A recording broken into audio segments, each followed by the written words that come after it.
सागर है और प्रेम रूपी रस में ये डुबाने वाले हैं। कहते हैं प्रेमे अवनिया नित्यायला गोड़ देशे डूबी लो भक्त गण दीन हीन बाशे। प्रेम की जो बाढ़ लेकर के नित्यानंद गौड़ देश में आए, अर्थात बंग देश में, अर्थात हमारे बंगाल में आए, उसकी प्रेम की बाढ़ में दीन हीन कोई भी हो सभी लोग डूब गए हैं। और उन्होंने किसी प्रकार का कोई विचार नहीं किया, दीन है, हीन है, पतित है, पामर है, कोई भी नहीं। जो ब्रह्मा जी को भी दुर्लभ प्रेम है वो सबको प्रदान किया। उन्होंने अबाध करुणा सिंधु काटिया महान, जो एक करुणा का सिंधु था, जो एक डैम था, एक सागर पे, करुणा के कृपा के सागर पे जो एक बांध बना हुआ था, एक दीवार बंधी हुई थी, उन्होंने उस बांध को तोड़ दिया और घर घर में एक प्रेम की वर्षा कर ली, सबको उस प्रेम में वर्षा में डुबा दिया। इसलिए लोचन दास ठाकुर वर्णन करते हैं, लोचन बोले मोरा निताई जेवी ना बजिलो जानिया सुनिया से आत्मगाती होगा। ऐसे नित्यानंद प्रभु का जिसने भजन नहीं किया, ऐसे नित्यानंद प्रभु का जिसने आश्रय ग्रहण नहीं किया, जानिया सुनिया से ही आत्मगाती होइला, जानबूझ करके वह आत्मगाती कहलाएगा। इसलिए परम दयाल परम नित्यानंद गोपाल नित्यानंद प्रभु का भजन अवश्य करें और अपने जीवन को सफल बनाएं। इन्हीं वचनों के साथ हम आज की सभा को प्रारंभ करते हैं। सर्वप्रथम परम आराध्य गुरुदेव नित्यलीला प्रविष्ट ओम विष्णुपाद परमहंस परिवजिकाचार्यवर अष्टोत्तर शत श्री श्रीमद भक्तिवेदांत नारायण गोसाई महाराज जी के अभय चरणों में असंग नाम अर्पण करेंगे। उनके हेतु कृपा की प्रार्थना करते हैं। तत्पश्चात भक्तिवेदांत स्वामी श्री प्रभुपाद आचार्य के श्री परम गुरु भक्ति प्रज्ञान केशव गोसाई महाराज जी के चरणों में कोटि कोटि प्रणाम करते हैं। उनकी हेतु कृपा की प्रार्थना करते हैं। समस्त रूपानुग गुरुवर्गों के चरणों में अहेतु कृपा की प्रार्थना करते हैं। श्री राधा गोविंद श्री ललिता विशाखा जी के चरणों में कोटि कोटि प्रणाम करते हुए उनके हेतु कृपा की प्रार्थना करते हैं। श्री सचिनंदन गौर हरि नित्यानंद प्रभु परम दयालु गौर नित्यानंद अद्वैत ठाकुर श्रीवास पंडित गदाधर पंडित जी के चरणों में कोटि कोटि प्रणाम करते हुए उनके हेतु कृपा की प्रार्थना करते हैं। समस्त गौड़ीय गुरुवर्ग, समस्त गौड़ीय वैष्णव वृंद, समस्त वैष्णवों के चरणों में कोटि कोटि प्रणाम करते हुए उनके हेतु कृपा की प्रार्थना करते हैं। और एकत्रित भक्त वृंद, मातर वृंद, गुरु भाई गुरु बहन सबको यथार्थ प्रणाम स्वीकार करें। रेवती माता जी, बेटा दीदी, शिवानी दीदी, समर्थ प्रभु एंड सनातन प्रभु, पुष्पा दीदी, बेटा दीदी, प्रतिभा दीदी, मोहन प्रभु जी दंडवत प्रणाम, नीता दीदी, श्याम प्रभु दीदी, हरे कृष्णा दंडवत प्रणाम। धन्यवाद कृष्ण प्रभु जी दंडवत हरे प्रणाम। कृष्ण प्रभु जी दंडवत प्रणाम। सोमपुरा से आज कोई नहीं आया मठ में, न पुष्पा दीदी, न प्रतिभा दीदी, न मोहन प्रभु, नहीं सुपर्णो आया था। सुपर्णो प्रभु और माता जी आए थे। प्रभु जी तबीयत ठीक नहीं है। ओहो, आप तो ट्रैवल करके आए। थोड़ा टेम्परेचर है। क्या मौसम चेंज की वजह से कि कोई इन्फेक्शन कुछ गड़बड़ है? पता नहीं, अभी कल ब्लड टेस्ट करूंगी। टेस्ट कर लो एक बार। नहीं, हाँ जी,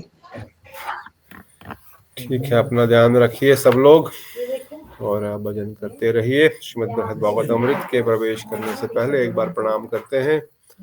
ओम नमो भगवते वासुदेवाय। ओम नमो भगवते वासुदेवाय। वासुदेवाय। नमो भगवते वसुदेवाय। ओम नमो भगवते वासुदेवाय। नारायणं नमस्कृत्यं नारायणं नमस्कृत्यं नरं चैव नरोत्तमं नरोत्तमं देवीं सरस्वतीं व्यासं देवीं सरस्वतीं व्यासं ततो जयमुदीरयेत्। ततो जयमुदीरयेत्। नष्टप्रायेषु भद्रेषु नष्टप्रायेषु भद्रेषु नित्यं भागवत सेवया नित्यं नित्यं भागवते भागवते भगवते उत्तमा श्लोके भगवते भगवते उमाश्लोके श्लोके भगवती निष्ठकी भक्ति भवति निष्ठकी। भक्ति बृहद भागवत अमृत के सप्तम अध्याय में हम लोग प्रवेश कर चुके हैं। प्रथम खंड के गुरुवर्गों की कृपा से, वैष्णव ठाकुर की कृपा से भगवान ब्रजेंद्र नंदन श्री कृष्ण ब्रज के विरह में व्याकुल होकर के बड़ी ही दयनीय दशा में, मोहग्रस्त दशा में वर्णन करते हुए ब्रज बावु में डूबते हुए उस ब्रज के विरह का आनंद अनुभूति करते हुए मूर्छित हो गए। ब्रह्मा जी ने युक्ति से उनको नव वृंदावन का निर्माण कराया, जहां पर समस्त ब्रजवासियों की मूर्तियों को प्रकट किया, ब्रज का पूरा वातावरण बनाया और बलराम जी ने उनको वृंदावन का स्मरण कराते हुए, वृंदावन की लीलाओं को स्मरण कराते हुए वापस मूर्छा से बाहर लाए और श्री कृष्ण ने फिर वृंदावन में, नव वृंदावन में अपने पूर्ण सौंदर्य, पूर्ण प्रेम, पूर्ण आनंद को प्रकाशित करते हुए समस्त ब्रजवासी, समस्त द्वारिका वासियों को किस अवर्चनीय सुख की अनुभूति वो ब्रज में करते हैं उसकी अनुभूति कराई, और किस प्रकार से उनका वात्सल्य रस ब्रज में है, किस प्रकार का माधुर्य रस ब्रज में है, किस प्रकार का साख्य रस ब्रज में है, ये सब लीलाओं का स्मरण कराते हुए उन्होंने श्री वृंदावन की महिमा को प्रकाशित खुद किया। न कि वृंदावन की महिमा को प्रकाशित किया, अपितु वृंदावन में सभी रसों को, महत्वता को अपने इस लीला के द्वारा समस्त द्वारिका वासियों को और समस्त जगत को प्रकाशित कराया। श्रीमद् भागवतम का सार रूप, भागवतम के पंच प्राण, वेणु गीत, भ्रमर गीत, युगल गीत, गोपी गीत, विरह गीत के द्वारा श्रीमद् भागवतम के सार को प्रस्तुत किया गया है, और उसी सार को श्री कृष्ण इस सप्तम अध्याय में संक्षेप में इस लीला के द्वारा प्रकाशित कर रहे हैं कि किस प्रकार से ये रस ब्रज में विराजमान है। उद्धव जी ने उनको फिर बाद में बलराम जी के द्वारा हस्तिनापुर का युद्ध का, पांडवों के ऊपर कष्ट मंडराने का जो उपाय किया, उसके द्वारा कृष्ण मथुरा के भाव में या द्वारिकाधीश के भाव में आ गए, और उन्होंने शीघ्र ही गरुड़ जी के बैठ करके अपने महल में प्रवेश किया। पर तब उद्धव जी से पूछने पर कि ये हुआ क्या, मैं तो यहाँ पर बलराम जी का आलिंगन करते हुए, उनके गले में हाथ डालते हुए मूर्छित हो गया था, और ये सब हुआ कैसे। तब उन्होंने समझाया क्या क्या हुआ, कैसे हुआ, और फिर उन्होंने सत्यभामा जी को मान का बारे में बताया। तब ब्रजेंद्र नंदन श्री कृष्ण द्वारिकाधीश जो द्वारिका में विराजमान है, तब ये वर्णन कर रहे हैं कि मैं वृंदावन से सच में प्यार करता हूं। तब वो प्रकाशित करते हैं कि मैंने क्यों 16,108 रानियों से विवाह किया, उन गोपियों की स्मृति को कम करने के लिए। मैंने क्यों रुक्मणी से विवाह किया, मैं तो विवाह नहीं करता, उस माधुर्य रस में ही मैं डूबा रहता, उनके भाव में, उनके सिमरन में ही मेरा जीवन निकल जाता। परंतु मुझे लगा थोड़ी सी सांत्वना मिल जाएगी। वहां गोपियों को तो एक दूसरे सांत्वना देते हैं। नंद बाबा यशोदा मैया को वात्सल्य रस की गोपियां, गोप आपस में वो लोग एक दूसरे को सहारा देते हैं, और कृष्ण को कौन सहारा दे द्वारिका में? उनके भावों को कौन समझे, उनके मन को कौन संतुष्ट करे? इसलिए मैं कहा कि मुझे लगा शायद मुझे थोड़ा सा सहारा मिल जाएगा, मगर ये विफल रहा।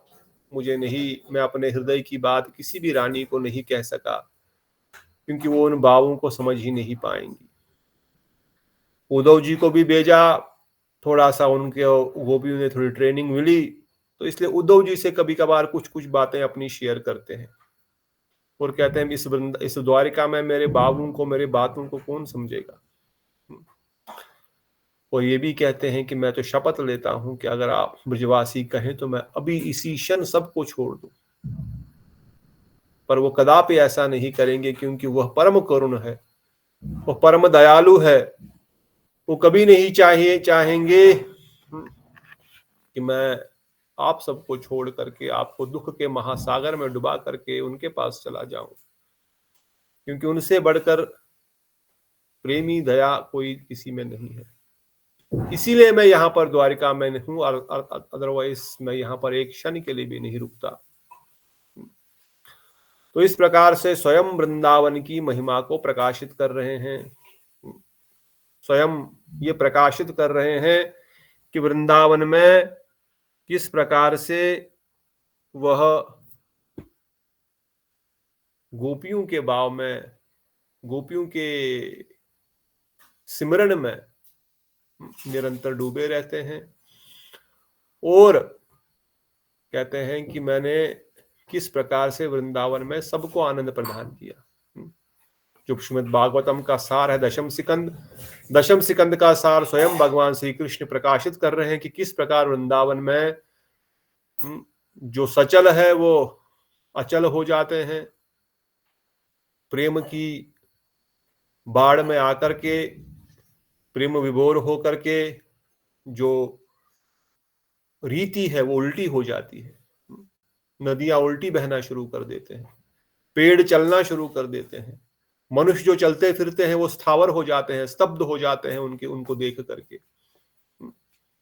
तो भगवान कह रहे यह प्रभाव वृंदावन में है मेरे सौंदर्य का और वृंदावन के सौंदर्य का। खुद ही भगवान अपने इन वचनों से ही ये बता रहे हैं सभी द्वारिका वासियों को, और साथ में ये भी बता रहे हैं कि मैंने वो मुरली भी छोड़ दी। उस मुरली का, उस बांसुरी का यहाँ पर क्या कार्य? उस बांसुरी से तो मैं गोपियों के हृदय को मोह लेता हूं। उस बांसुरी की बजाने से यहाँ पर कोई लाभ ही नहीं होगा। पहले तो लोग परिहास करेंगे, एक राजा महाराजा दिराज, राजा महाराजा दिराज, अनंत कोटि ब्रह्मांड नायक, ये मुरली बजा रहा है, ये कैसी बात हो गई। और दूसरी वो मुरली की तान किसकी समझ में आएगी? उस मुरली की क्या शोभा है, उस वेश का क्या शोभा है, ये किसके हृदय को उद्दीर्ण कर सकता है?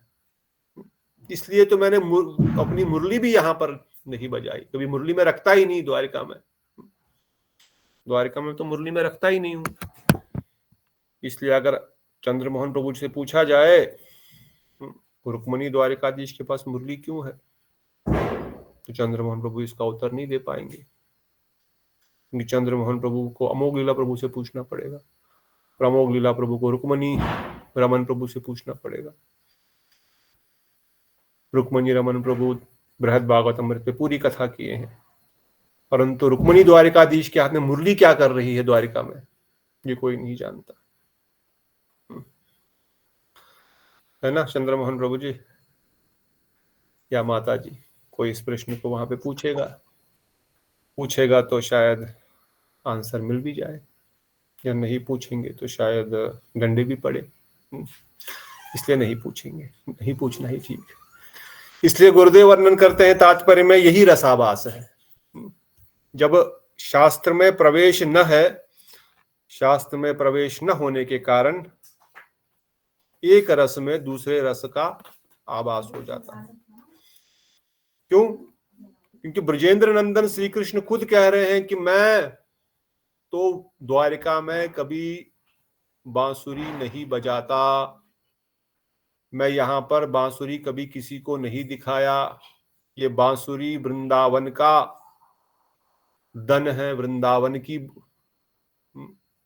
संपत्ति है, और इससे ब्रजवासियों को आनंद प्रदान करता हूं मैं। इसलिए द्वारिका में बांसुरी का कोई कार्य नहीं है। कि द्वारिकावासी कृष्ण के पास कभी बांसुरी नहीं है। रुक्मणी द्वारिकाधीश के पास कभी बांसुरी नहीं होती। रुक्मणी द्वारिकाधीश कभी मोर पंख नहीं धारण करते। रुक्मणी द्वारकाधीश कभी ब्रजवेश धारण नहीं करते। वहां पर राजाधिराज महाराज के रूप में विराजमान है। चंद्रमोहन बाबू कुछ बोलना चाहते थे इसका उत्तर? नहीं बोलना चाहते, कोई बात। हरे कृष्ण प्रभु जी। मगर यहाँ तो रुक्मिणी द्वारकाधीश बोल रहे हैं ना, ये तो मुरली भी रख रहे हैं, मोर पंख सब लगा रहे हैं। यही तो प्रश्न आपको पूछना है मोगलीला प्रभु को। इसलिए सनातन गोसाई पाद वर्णन करते हैं, हम भक्ति रस में तो आ जाते हैं, परंतु भक्ति रस में आने के बाद भी, भक्ति में आने के बाद भी, महाप्रभु के संग से जुड़ने के बाद भी हम लोग जो है महाप्रभु की विचारधारा को समझते ही नहीं। हमने मंदिरों को भी बनाया, मठों को भी बनाया, प्रचार प्रसार का कार्य भी किया, पुस्तक वितरण भी किया, सब कुछ किया, परंतु हमारा गोल क्या है वो पता ही नहीं है। हम क्यों कर रहे हैं ये पता ही नहीं है। हम क्या कर रहे हैं पता ही। द्वारिकाधीश कौन है, मथुरेश कौन है, वृंदावन कृष्ण कौन है, दोनों किस रस में भावित है, क्यों है, क्या उसका, इसको बोलते हैं रसाभास। एक रस में दूसरे रस का आभास। आपने बढ़िया खीर बनाई और उसमें ऊपर से एक चम्मच नमक डाल दिया और बोल रहे खाओ बढ़िया खीर बनाई है मैंने। आपने बढ़िया तीखी मिर्च सब्जी बनाई, उसमें ऊपर से 1 किलो शुगर डाल दिया, बोला खाओ अभी। दमालों में चीनी डाल दिया बढ़िया से, बोलो अब खाओ। इसको बोलते हैं रसाभास। इसलिए गुरुवर्ग वर्णन करते हैं, इन ग्रंथों में हमको प्रवेश करना है और इनके मर्म को समझना है। हो सकता है कई बार ऐसे प्रश्न आते। पिछली बार तो परम पूज्य दंडी महाराज से भी एक बात चल रही थी कि महाप्रभु को भी कई बार इवन मायापुर में भी मोर पंख लगाते, जबकि ये तो रसाभास है। गौरगुंज महाराज जी तो बहुत इस पे क्रुद्ध हुए और बहुत उन्होंने इसका विरोध किया जीबीसी मीटिंग्स में। पर महाराज बोल रहे थे, मैंने वो जो हेड पुजारी है उनसे एक बार पूछा, पर वो बोले मुझे प्रभुपाद जी ने खुद ही बोला हाँ लगाओ। So I am following Prabhupada order. But why? Because he said people don't understand who is Mahaprabhu. So at least they should know Mahaprabhu is Krishna. That is why we want to tell them Mahaprabhu is Krishna, so you put it. So there is a mood behind it why Prabhupada told for some time. Maybe when people don't know, new people, newcomers. So there is an answer to it. It is not that कि भाई but then does it disturb the mood? We should put always or we should not put always is question. But yes, the question is clear why Prabhupada said because people in Bengal कोई जानता ही नहीं कि बंगाली तो फिर भी जानते हैं, हाँ? पर कोई उनको साक्षात कृष्ण माने ऐसे भी बहुत कम लोग हैं।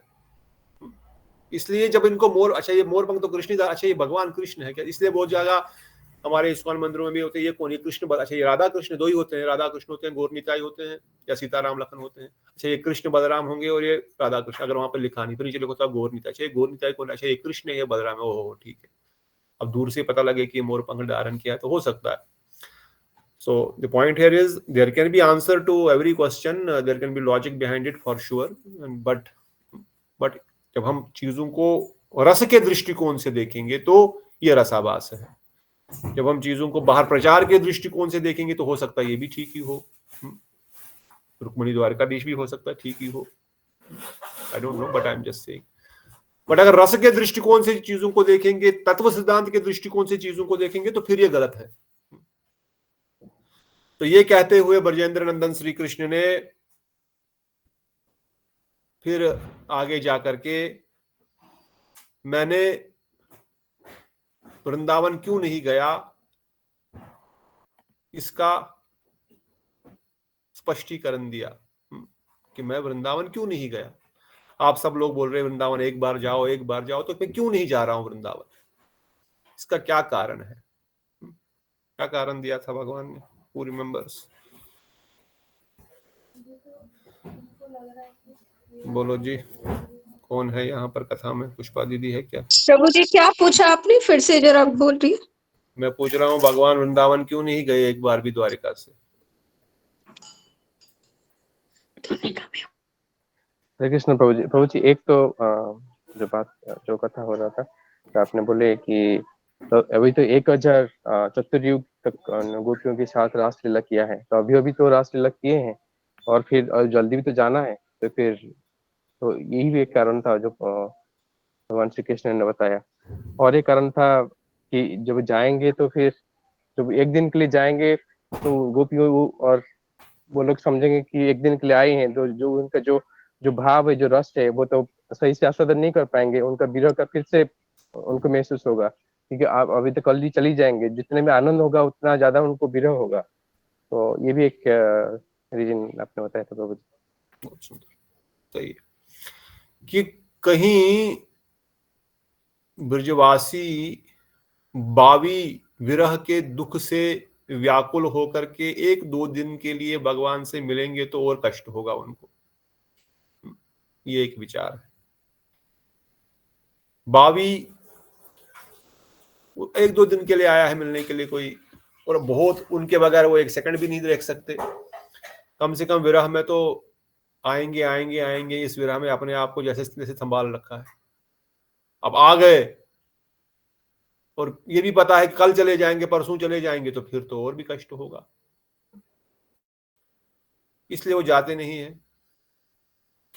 और दूसरा कारण जो फिर आगे वर्णन करते हैं, आगे वर्णन करते हैं नारद मुनि के प्रश्न के उत्तर में, कि नारद मुनि थोड़े से डर रहे हैं। परीक्षित महाराज कहते हैं थोड़ा we'll cover the second point also in next few shlokas। प्रभु जी, आपने एक बार ऐसा भी बोला था कि वो तो वहीं रहते ही हैं। मतलब जो मोहन प्रभु ने बोला वो सेकंड पॉइंट तो वही था कि उनको दुख ज्यादा हो जाएगा, लेकिन आपने ऐसा भी बोला कि वो तो उन्हीं के हृदय में रहते ही है, वो द्वारिका, वो सॉरी वृंदावन कभी छोड़े ही नहीं। वो विचार तो है, वो विचार थोड़ा सा इस समय के लिए एप्लीकेबल नहीं होगा, क्योंकि इस समय जो है विरह की रस की अनुभूति की बात कर रहे हैं हम लोग। वो भी है विचार, वो सही विचार है, मगर इस समय वो रेलेवेंट नहीं है, क्योंकि इस पर विरह क्यों वृंदावन नहीं जा रहे हैं वो। अगर वो गई तो फिर तो प्रश्न ही नहीं आएगा क्यों नहीं जा रहे, फिर तो वहीं पर है। तो वो है मेरे सेकंड पॉइंट। बट जो विरह की अनुभूति की बात यहाँ पर कर रहे हैं, वो विरह में वह ब्रजवासी कृष्ण से मिलन की अनुभूति भी कर रहे हैं, और बावी विरह के कारण दुख की अनुभूति करेंगे, इसलिए वो नहीं जा रहे। तो ये कह करके उन्होंने बताया कि किस प्रकार से ब्रजवासीगण से कृष्ण अधिक प्रेम करते हैं, उनको और दुख न हो, इसलिए मैं वहां पर नहीं जा रहा। ऐसा नहीं कि मुझे वहां पर जाने की इच्छा नहीं है, उन्हीं के लिए मैं नहीं जा रहा हूं। और फिर ये बातें करते करते महाराज परीक्षित कहते हैं कि श्री कृष्ण द्वारा रोष पूर्वक ऐसे ब्रज भाव का कीर्तन करने पर ही कहीं वह फिर से भाविष्ट न हो जाए, इस आशंका से उनको उस प्रसंग में निवृत्त करने के लिए मंत्रीवर उद्धव ने महिषियों को संकेत द्वारा प्रभु के सम्मुख भेज दिया। अब भगवान अभी भी रोष में है, भगवान अभी भी गुस्से में है सत्यभामा के मान के कारण, कि तुम ब्रजवासियों के साथ अपने आप को कंपेयर कैसे, जब रुक्मणी देवी, सभी जामवंती, सब लोग समझ गए, तो तुम क्या कर रहे हो यहाँ पर बैठ करके। जबकि वो भी चाहती थी कि कृष्ण के मान को, कृष्ण मुझे मनाने आएंगे और शायद उनका ब्रजवासियों का विरह छूट जाएगा, परंतु यहाँ तो उल्टा पड़ गया, क्योंकि ब्रजवासियों के साथ कंपेयर नो पॉसिबल। तो कृष्ण अभी भी रोष में है, अभी भी गुस्से में। ये बातें वो बता तो रहे हैं, ब्रजवासियों का महिमा तो कर रहे हैं, मगर he is not explaining them in a very आपको समझाने के माध्यम से नहीं बता रहे, थोड़ा वो गुस्से में ये चीजें बता रहे हैं। क्योंकि पहले तो मैं शपथ खा के कहता हूं कि मैं इसी क्षण आप सबको छोड़ के चला जाऊं, मुझे विवाह करना ही नहीं था, पर रुक्मणी ने आत्महत्या कर लूंगी ये कहते हुए मैंने विवाह कर लिया। उन रानियों ने भी, उन कुमारियों ने भी आपको ही स्वीकार किया। मैंने बोला चलो ठीक है, कुछ तो मेरे को सांत्वना मिलेगी, कोई तो मेरे साथ ही होगा, इसलिए मैंने कर लिया, तो मैं करने वाला नहीं था शादी। ऐसे भगवान इस प्रकार से भगवान का ट्यून है, भगवान की ब्रजेंद्र नंदन की भावना है, द्वारकेश कृष्ण बता रहे हैं। और आप बोल रहे हैं मैं जाता नहीं हूं, तो जाता किस लिए, ये तो समझो मैं क्यों नहीं जा रहा हूं। मैं उनको कष्ट नहीं देना चाहता, इसलिए मैं नहीं जा रहा हूं। तो ये बातें करते करते उद्धव जी समझ गए, भगवान ब्रजवासियों का गुणगान कर रहे हैं, विशेषकर गोपियों को गुणगान कर रहे हैं। अभी फिर से वो ब्रज के भाव में डूब करके फिर से किसी लीला का सिमरन कर लेंगे और फिर उसमें डूब जाएंगे तो फिर से मुश्किल हो जाएगी। इसलिए उन्होंने शीघ्र ही समस्त रानियों को संकेत किया कि आप भगवान के पास आ जाओ, आंखों से आ जाओ, पास में आ जाओ। समस्त रानियां भगवान के पास आकर के उनके चरणों में लपट गई, उनको रो रही है। और श्री कृष्ण तो भक्त वत्सल है, परम दयालु है, उनसे बढ़कर दयालु कौन है जगत में, उनसे बढ़कर हमारा सुहृद कौन है, कोई भी नहीं। उनकी रोदन देख करके, उनकी भावनाओं को देख करके श्री कृष्ण का हृदय पिघल गया, वो सब भूल गए। उन्होंने उनकी ओर देखा, सर पे हाथ रखा, उनको अपने पास देख करके, भक्त वत्सल है, जो भी भक्त, सभी उनके भक्त है, उनका हृदय थोड़ा सा शांत हुआ। तब रोहिणी माता ने शीघ्र ही अन्न आदि सामग्रियों की तैयारी की। चलो अभी भोजन करते हैं। सुबह से तो ये सब चल रहा है। भगवान जब हमने लीला प्रारंभ हुई थी तब तो सभा शुरू हो रही थी, दोपहर हो गई थी आते आते उद्धव जी के पास नारद जी को। फिर इतनी सारी घटना घटी, फिर नया वृंदावन का निर्माण और वहां जाना वहां आना। ऑलरेडी शाम होने वाली है, कोई कुछ खाया नहीं है सुबह से। भगवान को तो भूख नहीं लगती, मगर रसास्वादन तो होता है, और ब्रज में तो भूख भी लगती है, लौकिक संत बंधुत्व है। तो कहते हैं उस समय उद्धव जी ने रोहिणी माता को भी प्रार्थना करी। रोहिणी माता बड़ी ही बुद्धिमता है। जब ये लोग कृष्ण अपनी ये सब बातें बता रहे हैं, वो पीछे से ही जो है भोजन के इंतजाम करने के लिए चली गई थी। सब उन्होंने रेडी करके रखा हुआ है, और बलदेव भी उस समय वहां पर न थे, और उन्होंने स्नान आदि करके अपने आप को तैयार करके कहते हैं उस समय, उसके बाद प्रचुर परम चतुर मंत्री उद्धव जी ने स्नान कर चुके बलदेव को वहां प्रवेश करवाया, और उनके द्वारा श्री कृष्ण द्वारा द्वार पर आए हुए नारद के आगमन की वार्ता सुनाई। तो अभी भोजन हो रहा है, बलराम जी भी तैयार है।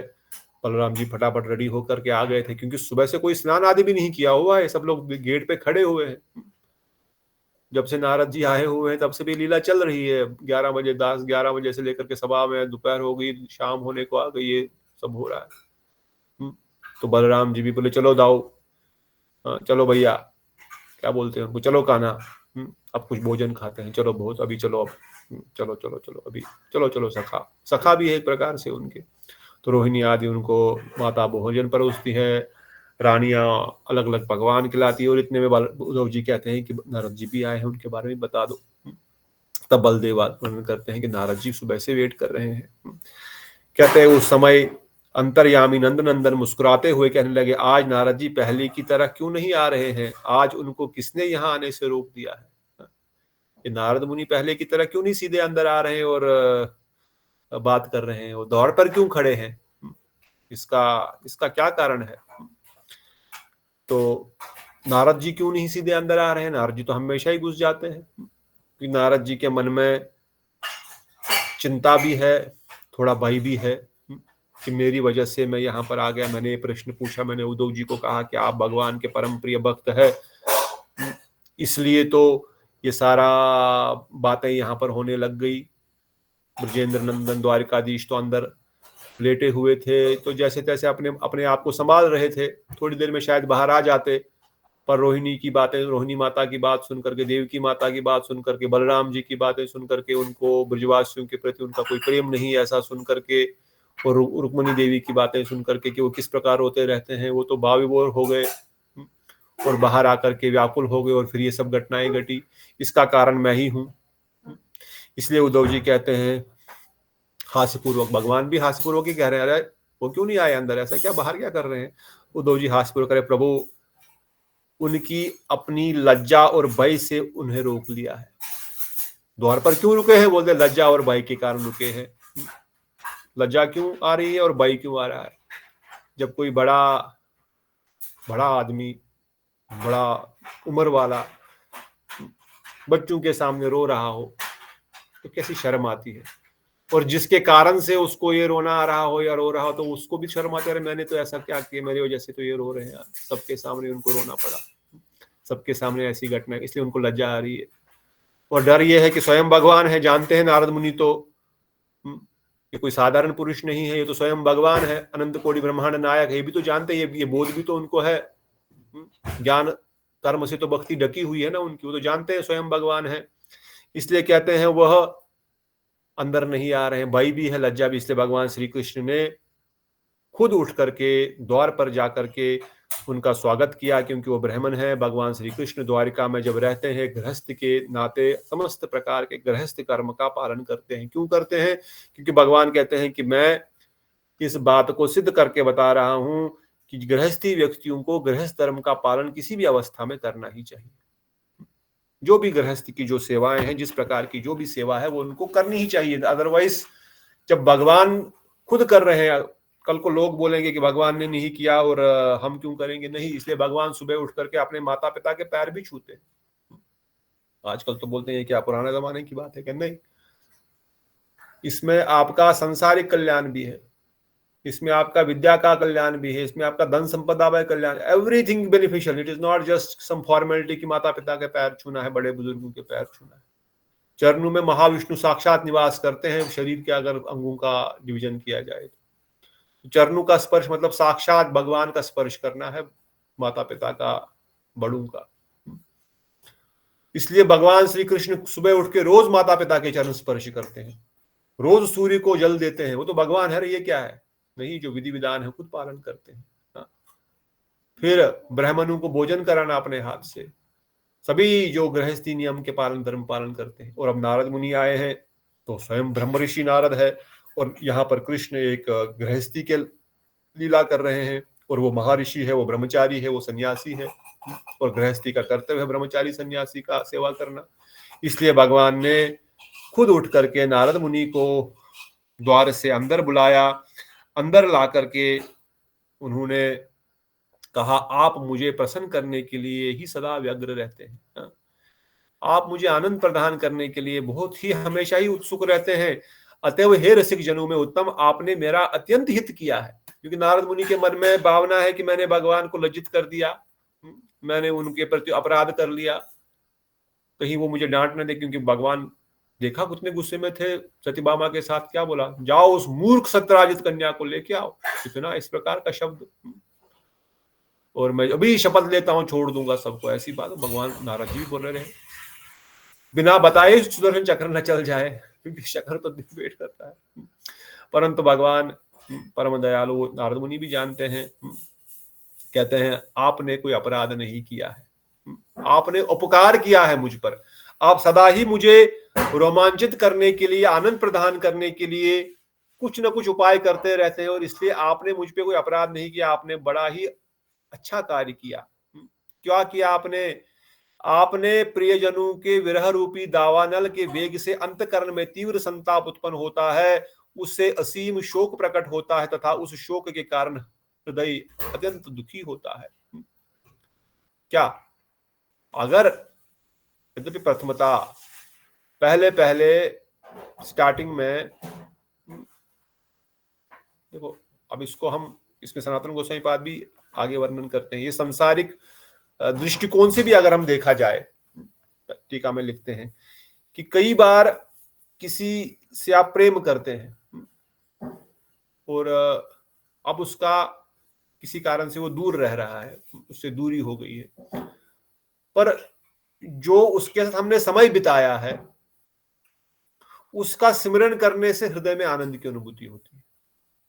थोड़ा पहले दुख होता है, अरे मैं दूर हूं उससे, उसने मुझे छोड़ दिया, उसने समझो कोई विवाह कर लिया, बॉयफ्रेंड गर्लफ्रेंड, दुख हो सकता है सांसारिक दृष्टिकोण से, या कोई माता पिता से दूर है, चलो, या पति कहीं बाहर जॉब के लिए गया है बहुत दूर, या पत्नी गई, वट एवर वे। गोस्वामी पाद कहते हैं सांसारिक दृष्टिकोण से भी देखा जाता है कि दुख की अनुभूति होती है, परंतु जब उनके साथ जो पहले हमारे संबंध रहे हैं, उन संबंधों का, उन लीला तो नहीं बोलेंगे, उन कार्यकलापों का, भगवान के केस में उन लीलाओं का जब सिमरन करते हैं तो उस सिमरन से अवर्चनीय सुख की अनुभूति होती। पहले पहले तो दुख लगता है क्योंकि वो दूर है, कहते हैं, परंतु उस दुख का परिमाण संभोग सुख भी अधिक प्रशंसनीय है।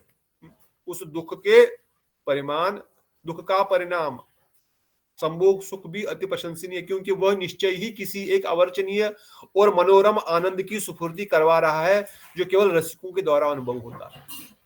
अब यहां पर श्री कृष्ण एक और तथ्य और एक और प्रमाण दे रहे हैं कि क्यों वृंदावन वो नहीं जा रहे हैं।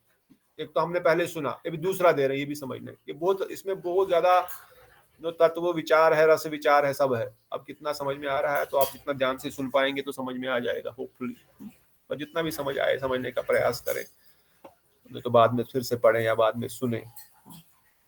तो यहाँ पर दो चीजें प्रस्तुत कर रहे हैं कि जब कोई किसी के विरह में है तो विरह में स्टार्टिंग में दुख होगा, परंतु उनके साथ जो समय बिताया है उसका स्मरण करते हुए सुख की अनुभूति होगी। और दूसरा, जो दुख होगा विरह से, जो संभोग सुख भी, संभोग सुख तो प्रशंसनीय है, परंतु उस संभोग सुख का सिमरन या उसकी स्फूर्ति हृदय में आने से एक अवर्चनीय सुख की अनुभूति होती है। इसे केवल रसिक जन ही समझ सकते हैं। जो रस का पान करने वाले वही समझ सकते हैं, बाकी लोग इस चीज को नहीं समझ सकते। जो भगवान को निर्विशेष परब्रह्म मानते हैं, जो सायुंज की भक्ति करते हैं, भगवान में विलीन होने की बातें करते हैं, उनके बस की बात नहीं है ये उन लोगों के लिए है जो रस में प्रवेश करना चाहते हैं, जो विरह में भी आनंद की अनुभूति कर रहे हैं। और विशेष रूप से गोसाई पाल लिखते हैं, संसार में थोड़ा कठिन है ये इस चीज को समझना या इस चीज की अनुभूति होना। थोड़ा बहुत हम हाई लेवल पे कर सकते हैं, उन जस्ट यही एग्जांपल दे सकते हैं कि भाई उसका सिमरन से, उन पुरानी बातों को याद करने से, उनके साथ जो भी हमारी घटनाएं घटी उनको याद करने से अच्छा लगता है हृदय में।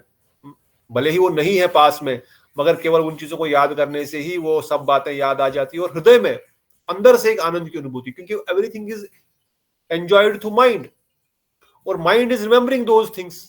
और उन चीजों को याद करने से अच्छा लगता है। कई बार अगर आपने अनुभव किया, कोई अच्छी वस्तु आपने खाई हो, उसका सिमरन आ गया, उसका स्वाद मुंह में आ गया, तो मुंह से रस टपकने लगता है ना, लार टपकने लगती है, मुंह में खुद ब खुद पानी आ जाता है। बोलते मुंह में पानी आ गया, कैसे पानी आ गया? तो संसारिक एग्जाम्पल देके ही समझाया जा सकता है, ऑल्दो इट इज आध्यात्मिक अवर्चनीय है, परंतु उसका सिमरन करने से मुंह में पानी आ जाता है। वो चीज खाई थी, मुंह में पानी आ गया, हाँ बढ़िया थी ना, कितनी टेस्टी थी। खाने की वस्तु एक छोटी सी, और जिन प्रियजनों के साथ संबंध हुआ होगा या जो भी लीलाएं, जो भी आदान प्रदान की भावना रही होगी, उसका सिमरन करने से भी अवर्चनीय सुख की अनुभूति होती है। और गोस्वामी जी लिखते हैं विशेषकर से संभोग सुख से भी अधिक विरह के सुख की अनुभूति है, ये कि कठिन है संसार में। इसलिए हम, जैसे कल हमने विरह महोत्सव मनाया, वैष्णव जाते हैं और हम विरह का महोत्सव मना रहे हैं। अरे वो तो चले गए, मर गए, यहाँ पे संसार में भगवान न करे किसी का कोई मर जाता है तो क्या वो महोत्सव मनाता है? तो सर पीट पड़ के रोने लगता है। वो तो कैसे वो महोत्सव मनाएगा अगर कोई शरीर छोड़ के चला गया अपना कोई। परंतु आध्यात्मिक जगत में उसको महोत्सव क्यों मनाया जा रहा है? क्योंकि वो भगवत लीला में प्रवेश कर रहे हैं। उनके साथ शरीर का संबंध नहीं, आत्मा का संबंध है। आत्मा लेवल पे देख रहे हैं वो साधुगण। और वही भगवान भी कह रहे हैं कि उस सुख से अधिक सुख उस दुख के परिमाण में होता है। Otherwise why again and again भगवान इस विरह सुख की अनुभूति एक लीला में करके छोड़ देते, 3-3, 4-4 सब लीला में क्यों कर रहे हैं? राम जी के रूप में भी आके विरह की अनुभूति कर रहे हैं सीता माता के साथ, कृष्ण लीला में भी कर रहे हैं। क्यों ऐसा कर रहे हैं? अगर इसमें दुख होता तो स्वयं भगवान क्या कोई दुख के लिए कोई प्रयास करता है? सनातन गोस्वामी वर्णन करते हैं, क्या कोई दुख के लिए प्रयत्न करता है? अब जो तात्पर्य में लिखते हैं, अगर कोई ब्रह्मानंद की प्राप्ति कर लेता है, उसको नहीं समझ आएगा कि भजनानंद की क्या, भजनानंद में क्या आनंद है। और जो भजनानंद से ऊपर प्रेमानंद को प्राप्त कर चुका है, उसकी क्या अनुभूति है? ब्रह्मानंदी को क्या पता, वो तो ब्रह्म में विलीन होना चाहता है, ब्रह्म में मर्ज होना चाहता है, या ब्रह्मानंद या भगवान को हृदय में दर्शन कर रहा है योगी के रूप में, उसको बड़ा आनंद आ रहा है उसमें। परंतु उस आनंद को छोड़ करके दूसरे लेवल का आनंद एक अलग प्रकार का आनंद है। तो सुख, मिलन के सुख से विरह के सुख में अधिक आनंद है, ऐसा वर्णन कर रहे हैं, जो कि हमारी बुद्धि से परे है समझना। थोड़ा बहुत एक आध एग्जाम्पल से बता दिया गया कि भाई आप अच्छी वस्तु को याद करके उसका याद करते ही वो सब चीजें याद आती है, हृदय में आनंद की अनुभूति होती है। और इस विरह में कई बार संसार में तो छोड़ो, पर अगर कोई ऐसी किसी के साथ कोई सिमरन हुआ हो और उस सिमरन को हम करते हुए जब हम याद करते हैं तो हमारा शरीर भी पुलकित हो गया होता है, बड़ा अच्छा लगता है, आनंद उस चीज को, इट इज जस्ट समथिंग, आप सबकी अनुभूति है। I don't want to go into detail about this, just understand कि उस चीज को सिमरन करने से not only mind, the point here Gosai Pad is making is, न केवल मन बल्कि शरीर में भी एक पुलक, अगर कोई अच्छी सी अनुभूति हो ना, शरीर के रोंगटे भी खड़े हो जाएंगे। वो तो फिजिकल है, माइंड तो सबटेल है, मन में तो अनुभूति हो ही रही है आनंद की, मगर वो मन की अनुभूति शरीर के द्वारा भी रोमांच के द्वारा प्रकाशित हो जाती है, या उस सुख के द्वारा आंसू जो बहेंगे उस समय, वो दुख के आंसू नहीं है, वो सिमरन के द्वारा उनसे विरह में दुखी हूं मैं, ये आंसू नहीं है वो, पर उन बातों को याद करके जो आंसू निकले वो आनंद के आंसू है। बात समझ आ रही कि मैं ज्यादा फिलॉसफी बोल रहा हूँ? समझ में आ रही कालिंदी देवी जी? चंद्रकांता दीदी को समझ आ रहा है कि नहीं मैं क्या बोल रहा हूँ? मोहन प्रभु जी, कोई किसी को नहीं समझ आ रहा है? आ रहा है समझ में? हाँ जी, आ रहा है प्रभु जी। हाँ प्रभु जी। ये तो आप भी स्तब्ध हो जाएंगे कृष्ण की लीला सुनते सुनते, और यहाँ पेड़ पौधे चलने शुरू कर जाए तो फिर मैं डर जाऊंगा। सब लोग कथा में स्तब्ध हो गए और ये टेबल यहाँ से वहां चलते चलते चला गया। तो मन की अवस्था में, विरह में, उन बातों को सिमरन करते हुए एक सुख की अनुभूति तो होती ही है, और शारीरिक दृष्टिकोण से भी रोमांच, कंपा या अश्रु विसर्जन के द्वारा भी उस सुख की अनुभूति होती है, दुख की नहीं अनुभूति हो रही है। इसलिए बताया गया प्रथम में, पहले में हो सकता है, पहले में दुख लगेगा, अरे हमसे दूर रह रहे हैं, हम उनसे दूर रह रहे हैं, क्या मतलब है, क्या जिंदगी है, ये दुख की अनुभूति हुई पहली बार।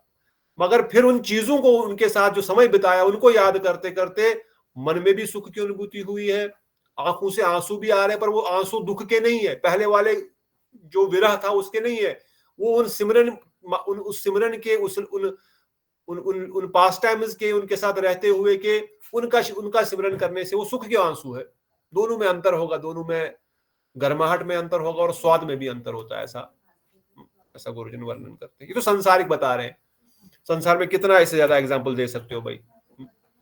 इसलिए कहते हैं ये प्रश्न हो कि विरह दुख में सुख अनुभव कैसे संभव है, कहते हैं इसके उत्तर में कह रहे हैं कि उस विरह दुख में केवल रसों की ही महा आनंद स्फूर्ति होती है, अर्थात उस आनंद को केवल प्रेम रस लोभी महाजन ही अनुभव करने में समर्थ है, अन्य कोई भी उसको जान ही नहीं सकता। एग्जाम्पल देके समझा दिया जितना समझाना था। मगर उस भगवान के विरह में जो सुख, जो दुख हो रहा है, और उस दुख में जो सिमरन का सुख मिल रहा है, उस सिमरन के सुख में जो भगवान, जो असुर रोमांच कंपा अष्ट सात्विक भाव उत्पन्न हो रहे हैं भगवान के साथ, संसार के साथ नहीं, वो कहते हैं वह सब चीजें एक महाजन लोभी, कौन से लोभी? प्रेम लोभी, प्रेम रस के लोभी। जो संसार के लोभी है उनको कुछ नहीं मिलने वाला, जो प्रेम रस के लोभी है, जो प्रेम रस को प्राप्त करना चाहते हैं, जो प्रेमानंद की अनुभूति करना चाहते हैं, जो ब्रह्मानंद से ऊपर उठना चाहते हैं, भोगानंद तो छोड़ ही दो, भोगानंद बोलते हैं ना, क्या बोलते हैं संसार के भोगों को, सुख को क्या बोलते हैं,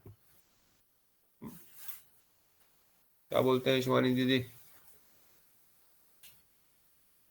बोलते हैं जड़ानंद।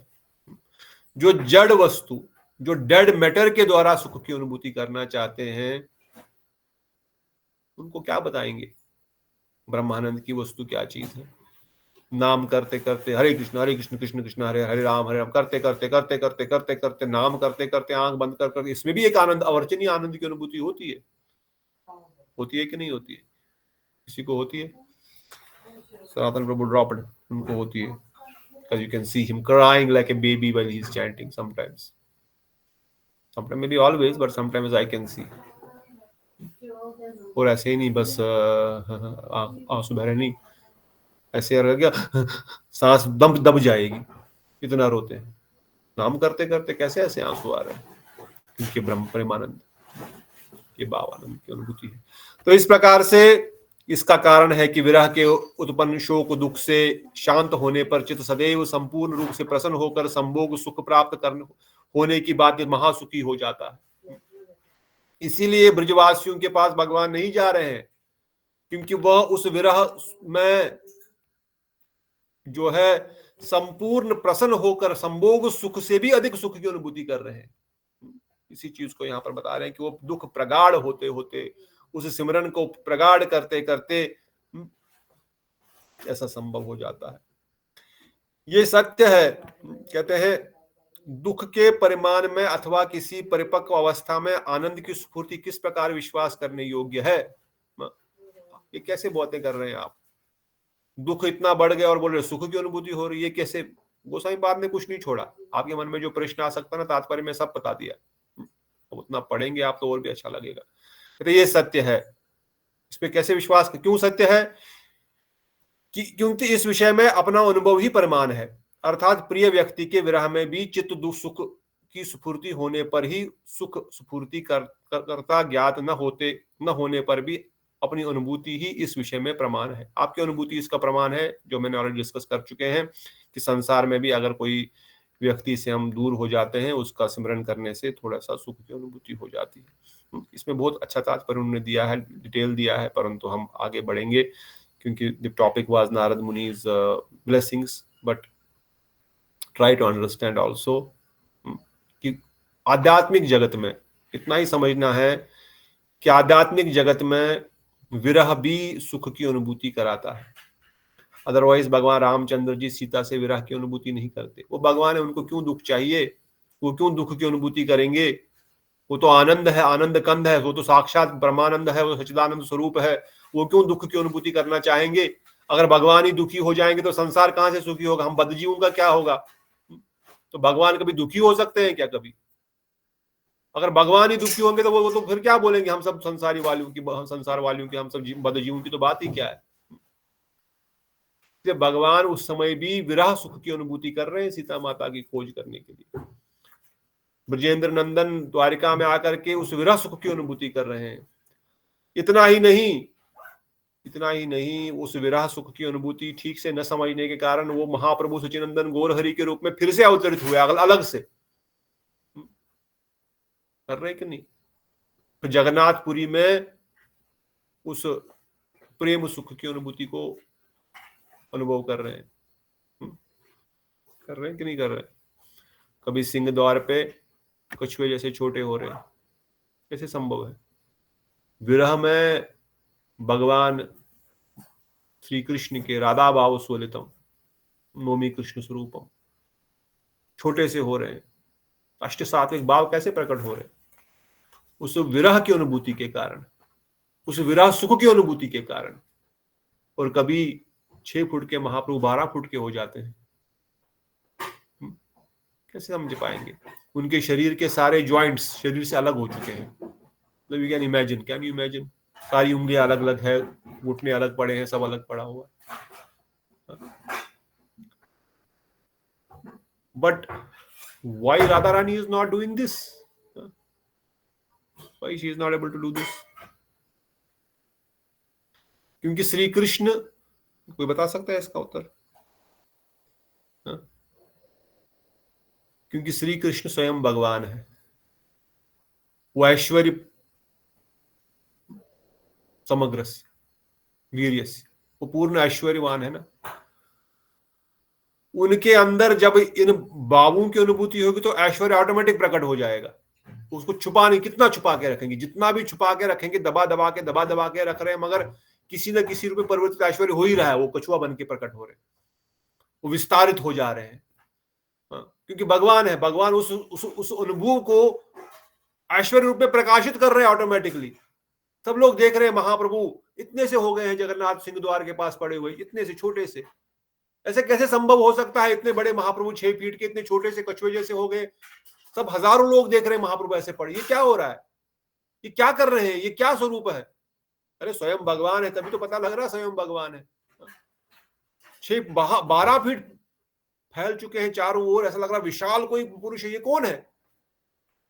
भगवान का ऐश्वर्य प्रकाशित हो रहा है। तो ये भगवान, क्योंकि वो भगवान है, भगवान की भगवत्ता का प्रकाश ऑटोमेटिक हो जाता है।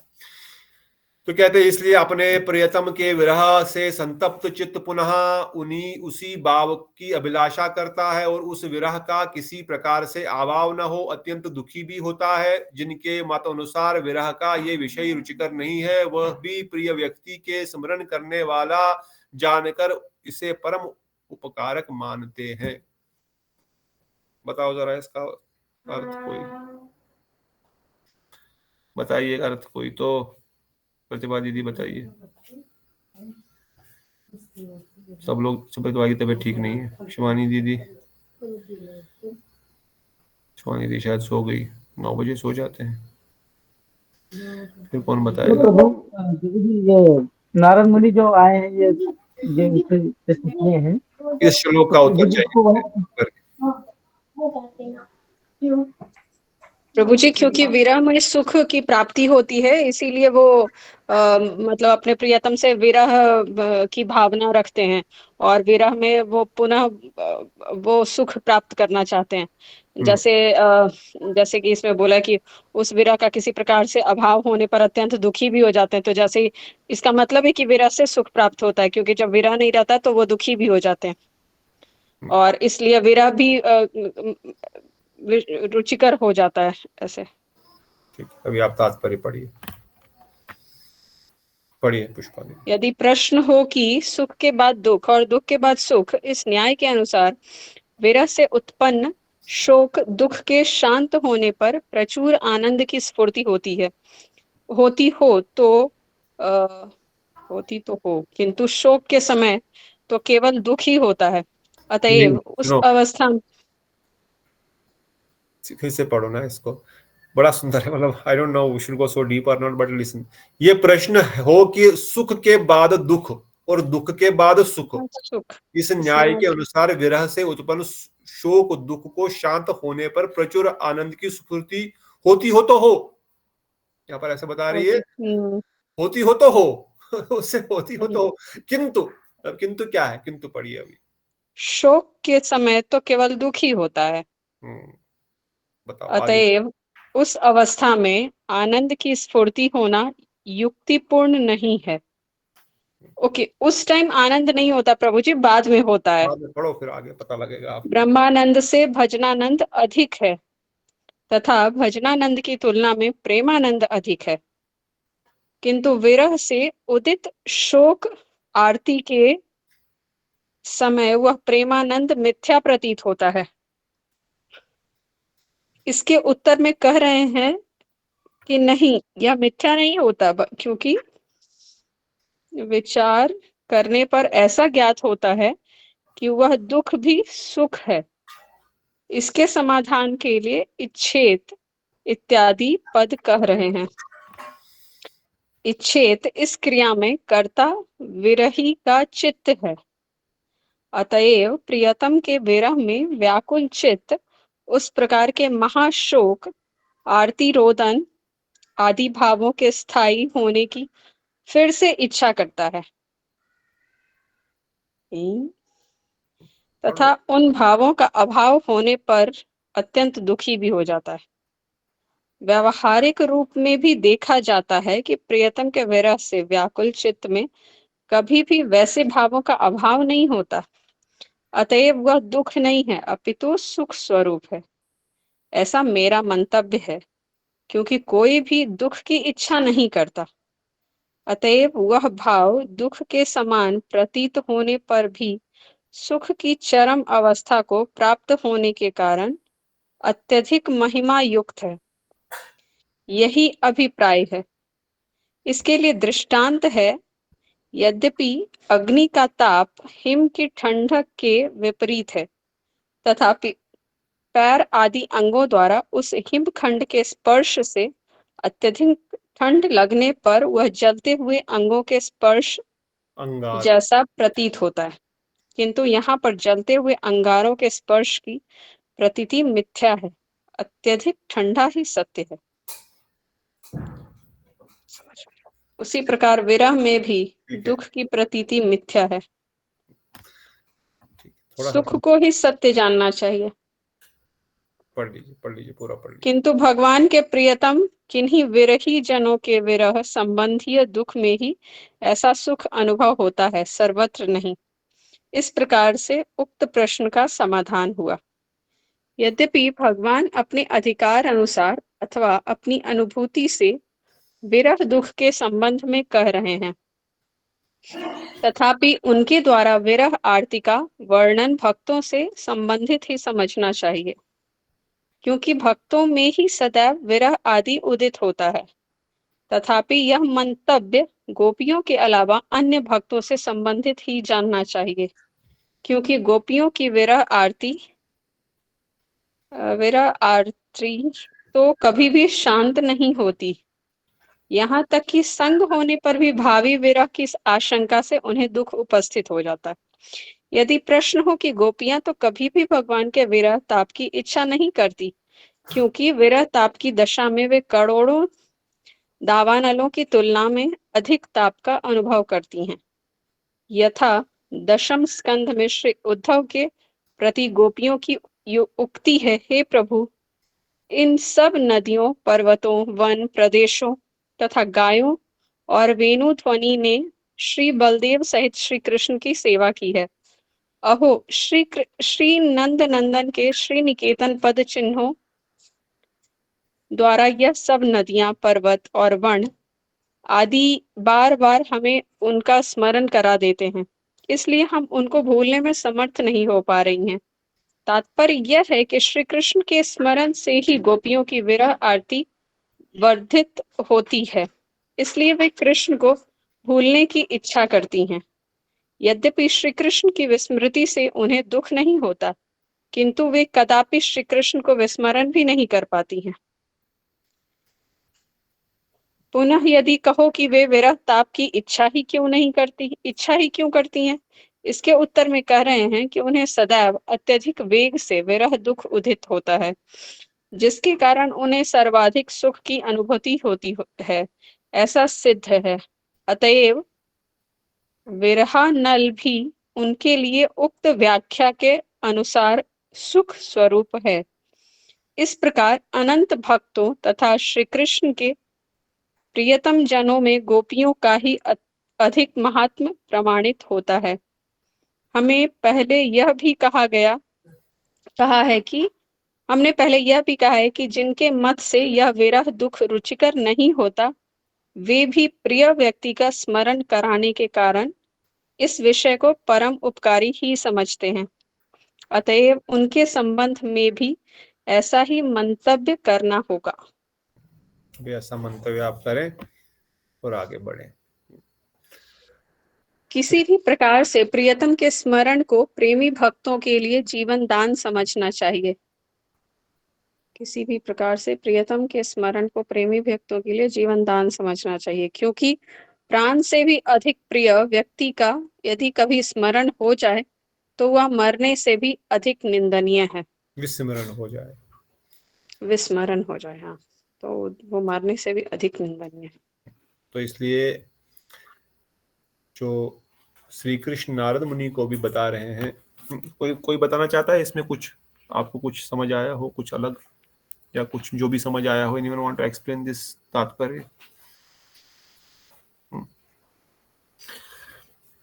तो दो चीजें बता रहे हैं भगवान श्री कृष्ण नारद मुनि को। एक तो जो विरह की अनुभूति होती है उसको एक एग्जाम्पल से समझाया गया यहाँ पर कि किस प्रकार से दुख में भी सुख की अनुभूति हो सकती है। और आगे ये भी बताते हैं गोस्वामी पाद की यह गोपियों के लिए लागू नहीं होता है। क्यों नहीं होता वो भी समझाते हैं। जैसे बताते हैं कई, अगर कोई अंगारे मतलब किसी आग में हाथ डाल देते तो हाथ जल जाता, हाथ में जलन हो जाती, जलता है। तो ये तो ठीक है, आग तो हाथ को जलाएगा या पैरों को जलाएगा, मगर अगर आपने बर्फ के ऊपर पैर रख लिया, बहुत देर तक बर्फ के ऊपर पैर रख लिया, बहुत बहुत देर तक, तो क्या अनुभूति होती है? लगता नहीं कि पैर जल रहे हैं? पैर जल रहे हैं, लगता है कि नहीं शोभित? अभी अपने अनुभव नहीं किया होगा। हाँ प्रभु जी, ठंडा से भी तो परेशानी ही होती है। परेशानी नहीं, पूरा जलने की अनुभूति होती, जो ठंड में रहे हैं, बर्फ में रहे उनको पता है। अगर बर्फ पे बहुत समय तक आपके पैर रहेंगे तो जो अनुभूति अग्नि पर पैर रखने से होते हैं, बर्फ पर भी सेम अनुभूति। ऐसा लग रहा है कि पैर जल रहे हैं। अरे पैर जल थोड़ी रहे, पैर तो ठंडे हो रहे हैं, मगर अनुभूति हो रही है कि पैर जल रहे हैं। और थोड़ी देर बाद आपको जिस प्रकार से अग्नि में हाथ जलने से जो हाथ में जो बबूले जैसे आते हैं, बर्फ में भी बहुत देर तक रखने से वैसे ही त्वचा वैसी हो जाती है।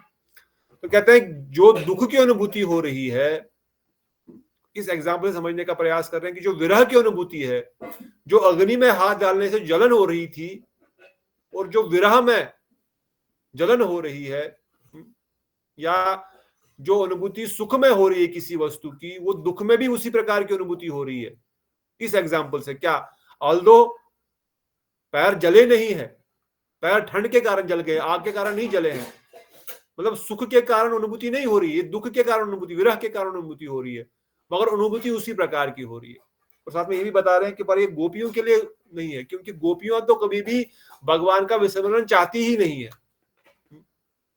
और कई बार अगर वो भगवान का विस्मरण, कोई भी व्यक्ति अगर भगवान का अपने, भगवान मतलब यहाँ पर है नहीं, प्रियतम का विस्मरण के बारे में सोचे, तो इससे अच्छा है कि मृत्यु को प्राप्त हो जाए।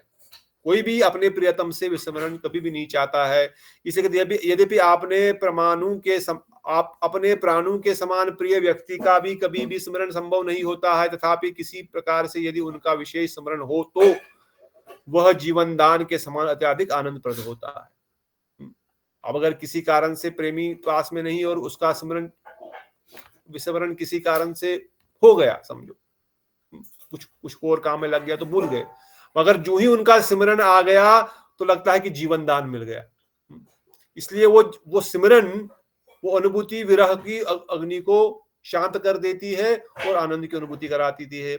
इसलिए हे देवऋषि, इस प्रकार आपने मेरा बहुत उपकार किया है, मैं आपके प्रति अत्यधिक प्रसन्न हूं, अतः आप अपने अभिष्ट वर मांग लीजिए। That was the topic for today, but we just try to understand कि विरह और मिलन में कैसे सुख की अनुभूति होती है, विरह में भी किस प्रकार से सुख की अनुभूति हो रही है, विरह में भी किस प्रकार से आनंद की अनुभूति हो रही है। ब्रह्मानंद में एकाकार है परम ब्रह्म में, परंतु कोई भी भक्त ब्रह्मानंद क्यों नहीं चाहता, सायुज्य मुक्ति क्यों नहीं चाहता? भगवान में मिल जाओगे, भगवान से एक हो जाओगे। हम क्यों भगवान से मिलना नहीं चाहते हैं, बल्कि भक्तों के बाद प्रेमानंद में उनकी सेवा करना चाहते हैं? वाई मिल जाओ तो खत्म, उसी आनंद की अनुभूति को प्राप्त करो जो भगवान आनंद ले रहे हैं, उनके अंदर मर्ज हो गए तो।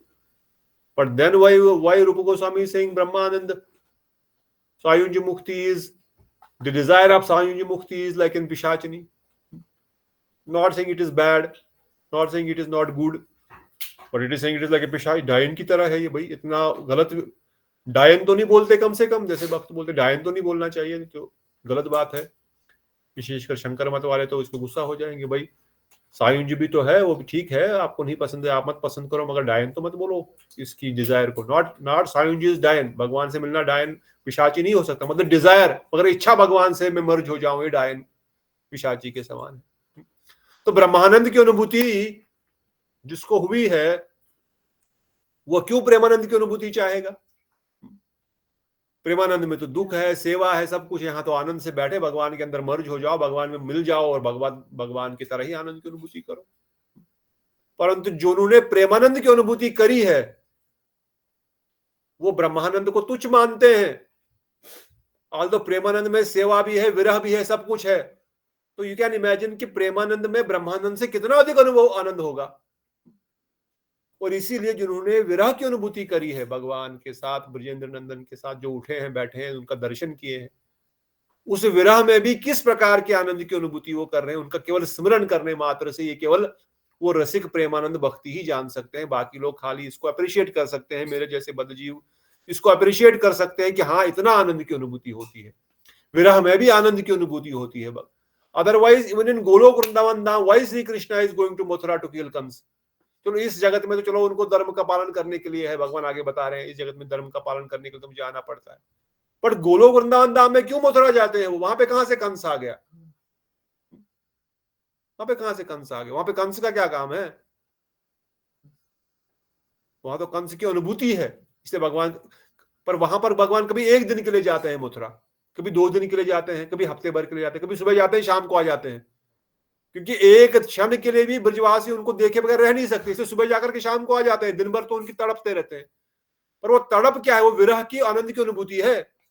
इसलिए वहां पर भी वो इवन गोलोक वृंदावन धाम में कोई उनको कोई धर्म स्थापना नहीं करनी है, यहाँ पर तो बोल रहे धर्म स्थापना करनी है, थोड़े समय में आ जाऊंगा। हाँ, तो बात इतनी ही समझने के लायक है या अप्रिशिएट करने के लायक है या इसके वैशिष्ट्य को समझने के योग्य है कि ब्रज में विरह के द्वारा भी परमानंद प्रेमानंद की अनुभूति ब्रजवासी कर रहे हैं। इसीलिए ब्रजेंद्र नंदन श्री कृष्ण वहां पर नहीं जा रहे, मगर उनसे मिलने के लिए अगर मिलेंगे तो क्या उनको आनंद नहीं होगा? अवश्य आनंद होगा, पर मिलने में बावी विरह के कारण अधिक दुख होगा। इसलिए बावी मेरा दुख होगा, इसलिए मिलन से ज्यादा उनको भी जो विरह है उसी में आनंद की अनुभूति हो रही है। तो इसलिए नारद मुनि से कह रहे हैं ब्रजेंद्र नंदन कि आप वरदान मांगो, आपने तो मेरा हित किया है, आपने तो मुझ पर उपकार किया है कि आपने मुझे इन वृंदावन की लीलाओं का स्मरण कराया और उनके विरह की अनुभूति करा के मुझे आनंद प्रदान किया, इसलिए आप बाई मत करो, आप वर मांगिए। परीक्षित महाराज आगे वर्णन करते हैं, परीक्षित महाराज ने कहा, ऐसा सुनकर श्री नारद मुनि जय जय ध्वनि करने लगे तथा वीणा प्रदान करते हुए वर प्रदान करने वाले श्री कृष्ण का ब्रज लीला से प्रकट नामों का कीर्तन करते हुए उनकी स्तुति करने लगे। नारद मुनि प्रसन्न हो गए, जय हो जय हो जय हो, आनंद हो रहे नारद मुनि को, और वृंदावन की लीलाओं का, वृंदावन के भगवान के नामों का स्मरण करने लग गए। अभी वो भगवान को मदन मोहन, गोपीनाथ, गोविंद, राधा गोविंद, ललित, इन सब नामों का कीर्तन कर रहे हैं। वृंदावन के संबंध में जितने भी उनके नाम है उनका कीर्तन कर रहे हैं। भगवान के गौण नामों का कीर्तन होता है, प्रमुख नामों का कीर्तन होता है, और प्रमुख नामों में भी वृंदावन के नामों का कीर्तन। भगवान दीन दयाल, कृपा निदान, दिस इज नॉट द कीर्तन ऑफ भगवान रियल कीर्तन। इस कीर्तन से भगवान अधिक प्रसन्न भी नहीं होते। ब्रह्मा जी का कीर्तन ब्रह्म संहिता पढ़ के देख लीजिए, कृष्ण ने देखा भी नहीं मुड़ करके, अटेंशन भी नहीं दिया। इंद्र की स्तुतियां देखिए, भगवान ने अटेंशन भी नहीं दिया। पर ब्रजवासियों ने एक काना, एक गोपीनाथ पुकारते हुए उनको बड़ा आनंद की अनुभूति होती है। इसलिए कहते हैं नारद मुनि ने यहाँ पर भगवान के वृंदावन की लीलाओं का जय ध्वनि करते हुए कीर्तन करने लग गए और वरदान मांगा। क्या वरदान मांगा? हमारे लिए मांगा, आप सबके लिए मांगा, इस ग्रंथ को पढ़ने वालों के लिए मांगा, इस लीला को सुनने वालों के लिए मांगा। क्या वरदान मांगा हमको, वो हम कल सुनेंगे, और कितने वरदान मांगे और मांगे ये हम कल सुनेंगे। ओके, आज यहाँ पर रुकेंगे। कोई प्रश्न तो ले सकते हैं। रेवती माता जी कुछ बोलना चाहते हैं, कुछ पूछना चाहते हैं तो पूछिए। प्रभु जी, बोलिए माँ। आपने अभी बोला मतलब जो मुक्ति चाहते हैं, जो भगवान से मिलना चाहते हैं, तो फिर उनको कैसे ये कैसे संभव है? फिर उनको मतलब वहाँ सेवा या कुछ प्रदान कर सकते हैं? वो कुछ नहीं कर सकते हैं। फिर जिनकी मुक्ति हो जाएगी, जो उनके साथ मिल जाएंगे, तो वो उनको कहाँ से आनंद मिलेगा? फिर कुछ नहीं मिलेगा आनंद उनको, परंतु एक आनंद तो उनको मिलता है कि वो भगवान के जैसे ही बन जाते हैं। भगवान, मेरा मतलब है अगर वो भगवान के जैसे बनते हैं, अगर वो कौन देखेगा वो भगवान के जैसे?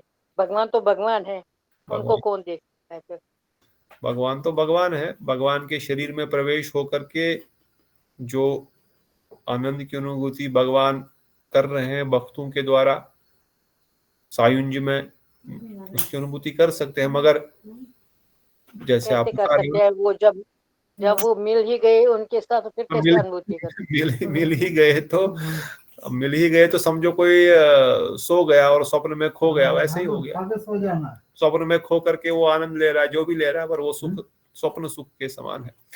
वहां पर सेवा की नहीं भावना है, इसलिए तो सच में आनंद हो ही नहीं सकता वहां पर। परंतु भगवान के शरीर में वो भगवान भी कैसे बन सकते हैं फिर? भगवान नहीं बन सकते, उनकी आइडेंटिटी वो तो भगवान के खत्म। शरीर में रहेगी। वो मुझे मुक्ति लगता है उन्होंने मतलब सब कुछ गंवा ही दिया।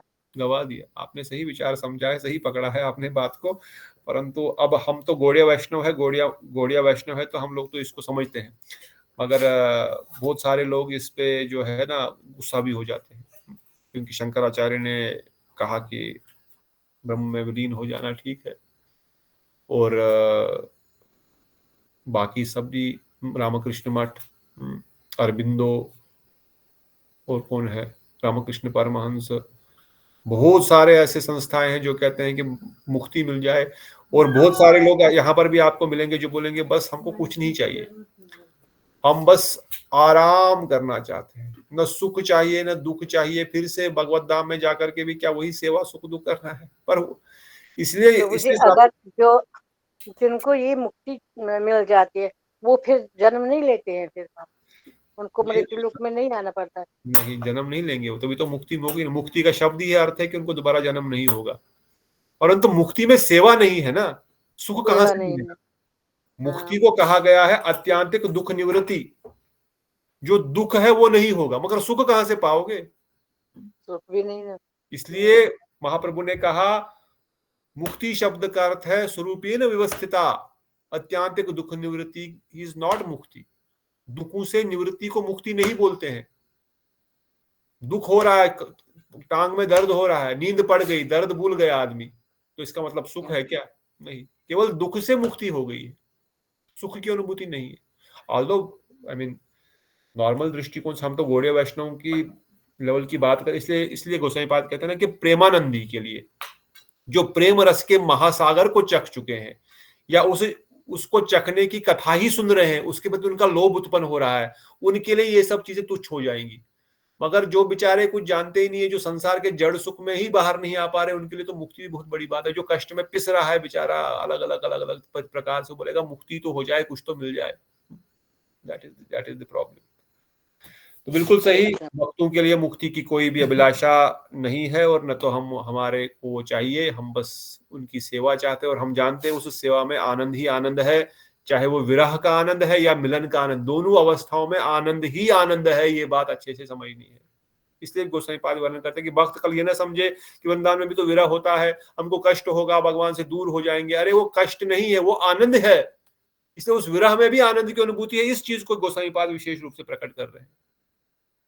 इसलिए भगवान के साथ हर अवस्था में आनंद, उनके साथ मिलन में भी आनंद है, उनके साथ विरह में भी आनंद है, उनकी सेवा में भी आनंद है, उनके भक्तों की सेवा में भी आनंद है। मधुराधिपते अखिलम मधुरम, उनका सब कुछ मधुर है। उनका विरह भी मधुर है, उनका मिलन भी मधुर है, उनके आदर भी मधुर है, उनका वदन भी मधुर है, उनका गायन भी मधुर है, उनका दुष्टों को मारना भी मधुर है। Can you imagine? दलितम मधुरम फलितम मधुरम, वो दलन करते हैं दुष्टों का, वो भी मधुर है। वो कैसे मधुर हो सकता है? जैसे कि मार रहे हैं वो भी मधुर है, वो भी, that is also very nice. So ये भगवान की बड़ी सुंदर लीला है। और कोई प्रश्न, और कोई कमेंट, एनीवन? ठीक है, तो आज हम समय पे नहीं रुके हैं, थोड़ा सा समय से आगे चले गए हैं, यहाँ पे रुकेंगे। आप सब भक्तों का बहुत बहुत धन्यवाद। कल हम नारद जी के वरदानों को सुनेंगे और अपने लिए भी उन वरदानों को ऑटोमेटिकली मिल जाएंगे इन्हीं शब्दों के साथ। लो श्री बृहद भागवतमृत ग्रंथ की जय, सचिनंदन गौर हरि की जय, गौर नित्यानंद पंचतत्व ठाकुर की जय, श्री सनातन गोस्वामी पाद की जय, अनंत अनंत कोटि वैष्णव वृंद की जय, नित्याई गौर प्रेमानंदे हरि।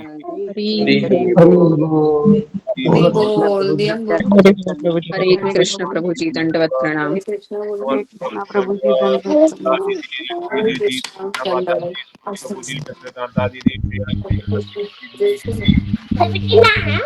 हरे कृष्णा हरे कृष्णा हरि हरि बोल। मोहन प्रभु, आपके बालक के नामकरण की शुभकामनाएं। क्या नाम रखे आपने बताया नहीं?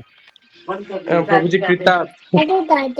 बोलो कृतार्थ प्रभु की जय हो, जय हो, जय हो। मोहन प्रभु के परिवार की जय हो, कृतार्थ जी की जय हो। कृतार्थ को भगवान कृतार्थ करके भगवत भक्ति प्रदान करे। गौर प्रेमानंदे हरि हरि हरि हरि बोल। हरी हरे हरी कृष्ण बोल। ज्ञान हरि बोल। हरे राधे कृष्णा। राधे। बोल ना बहन, हरि बोल। राधे राधे। दंडवत प्रणाम प्रभु जी। दंडवत राधे माता जी, राधे। अपना ध्यान रखिए, दवाई खाइए। राधे राधे। दंडवत क्या है तुम? दंडवत श्री राधे। हरे कृष्ण प्रभु जी। हरे कृष्णा सुनंदा दीदी, दंडवत प्रणाम श्री राधे।